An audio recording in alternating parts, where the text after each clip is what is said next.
I have so many things that I love to share with people.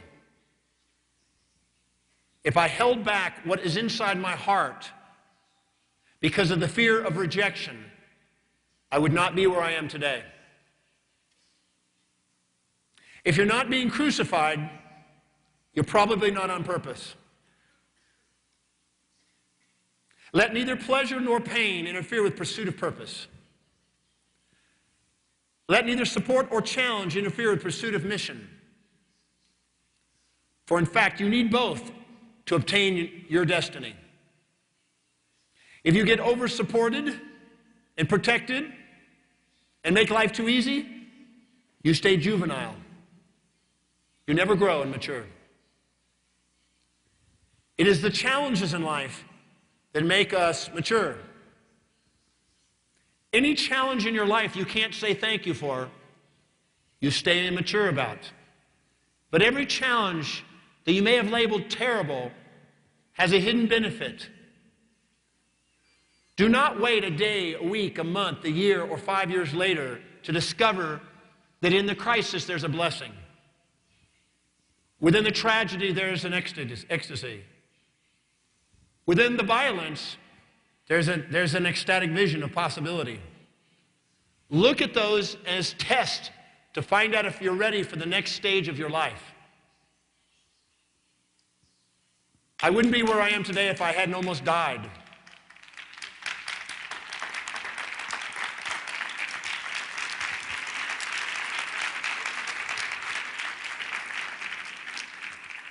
I've said before, the more down and out you've been, the more in and up you're destined to soar.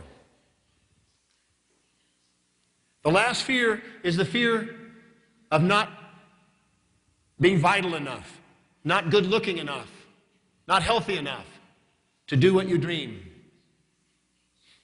I know some people that think they're too big or too small or too short or too tall.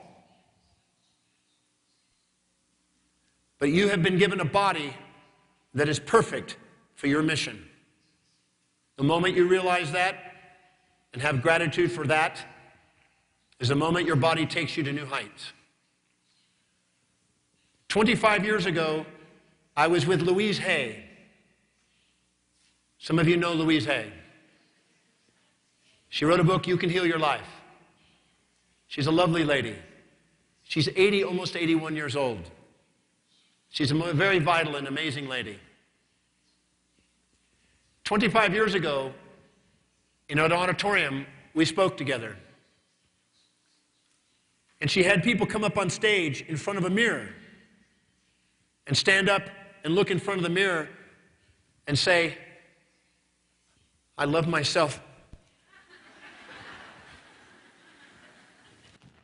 I love myself.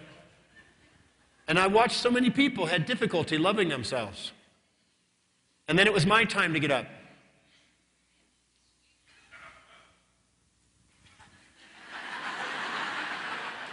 Oh, baby. Woo. And she said, move on.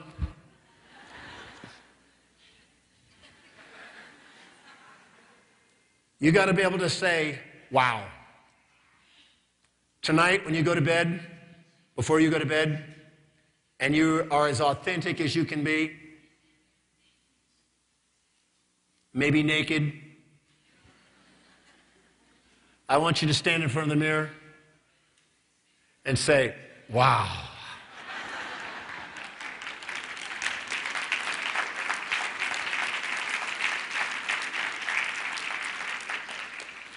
Because if you can't love yourself, why would you expect somebody else to?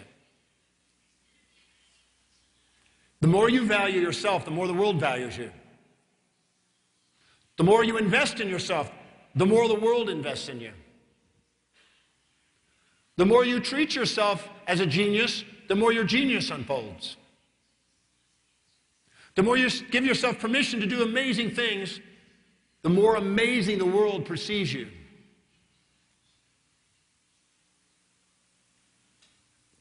We serve the world by shining way more than shrinking.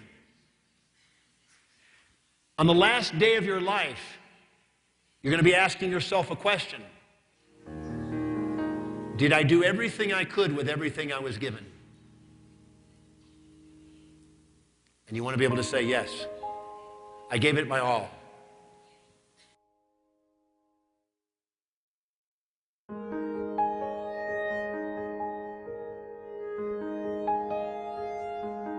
By saying there are 7 areas of life: spiritual, mind development, career, financial, family, social, and physical health. 7 areas of life. I'm going to start with the mind first.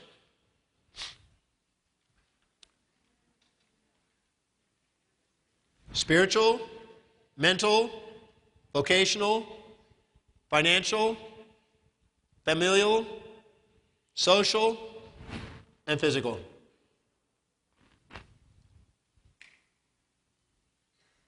You cannot put your hand into the pot of glue without the glue sticking. So too, you cannot put your mind into the great works of the masters without them sticking, the ideas sticking. I recommend that you read every day.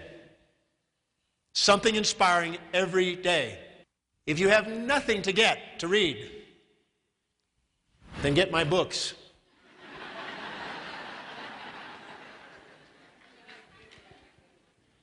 Because I promise you that in every one of my books there's inspiration. But start with The Secret. But read something that's inspiring to you. Every day when you read something and you see a quote or a thought that is especially meaningful, extract that and write that or type that up into a computer and start building your master plan. Only write what's inspiring to you. My book is nothing but what's inspiring to me. Feed your mind inspiration, not desperation. Concentrate on the flowers, not the weeds. If you read 30 minutes a day, at the end of 7 years, you could be at the cutting edge of a field if you specialize in that reading. If you read 1 hour a day, in 4 years, you could be at the cutting edge of a field in that area. 2 hours a day, 2.5 years, you could be at the cutting edge. 3 hours a day, in less than 2 years, you could be at the cutting edge of a field. I've proven this over and over again in different disciplines. I used to teach dentistry and chiropractic and astronomy and now economics and many others. By studying concentrated, specialized knowledge that inspires you. Read the classics, the masterpieces, written by people who are inspired by their own work, the leaders of their field. Fill your mind with ideas of greatness from great beings. And accumulate an ongoing collection of inspiring ideas. Read them daily. Memorize them. Recite them. You learn best what you teach most. Find somebody to share it with, your children specifically, or a student. Begin meditating. It's better than medicating.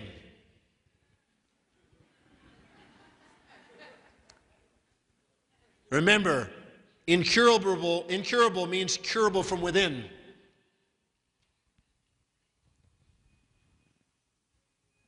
So meditate every day, a minimum of 15 minutes every day. The style of meditation is less important than starting with gratitude and becoming present and poised, and then asking for inner guidance. The greatest beings in history trusted their inner voice and vision. Practice the art of listening to that voice and vision through meditation.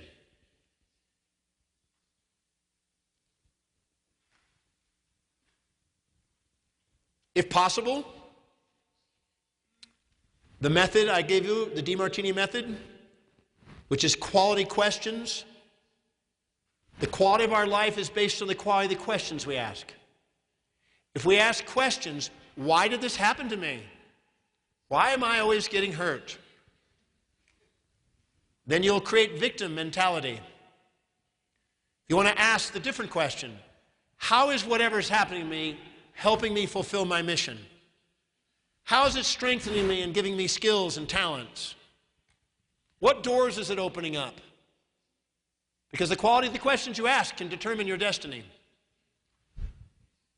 The method I've developed, the Demartini Method, is a method of questions that inspire minds. Find a way of learning this method, either through the book or making contact with the people here or myself, either Angie or myself, somebody. This method will dissolve brain noise, calm the illusions that distract you, the things that keep you in bondage, the past nightmares and fantasies that keep you from being authentic. And it will strengthen the mind and give certainty and presence and inspiration to it. In your business, make sure that you make a list of everything that you do on a daily basis in your business. Prioritize it according to fulfillment, productivity, and profitability. Take out the lower 20, 30, or 40% and see if you can delegate it to somebody else so you can get on with doing that which is most meaningful and inspiring to you. It is unwise to do low priority things. It is wise to delegate low priority things and do what you are most masterful at, that produces the most income, most meaning, most fulfillment.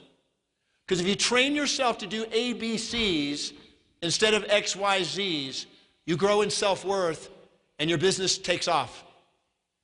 I do this every quarter, every 3 months. Review this and delegate more.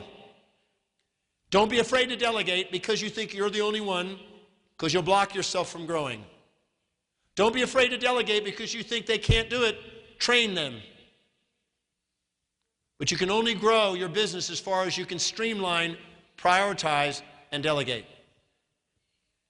Make sure that when you're building your business, that you share your vision and inspiration in that business with the people that work there. Be the leader. Your vision and your true values come through. You can't fake it. But if you speak and live from the heart in your business, people will serve and do more for you. Make sure you hire people that their values are to do that job.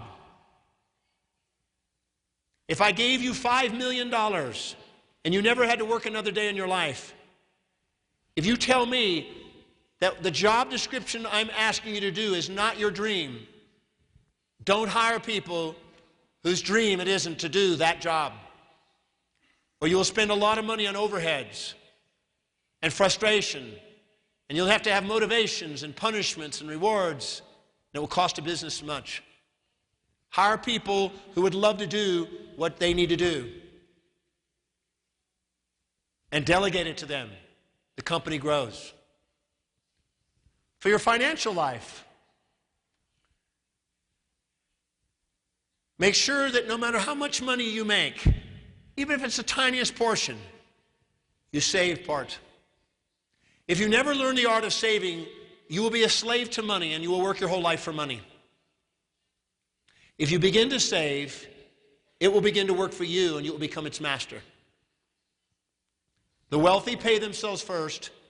The impoverished pay themselves last. Value yourself. Know you're not junk. You're an angel, worthy of investing. Pay yourself. Preferably no less than 10% of whatever you make. Put it aside. When you manage money wisely, you receive more money to manage. When you manage money poorly, more money exits your life.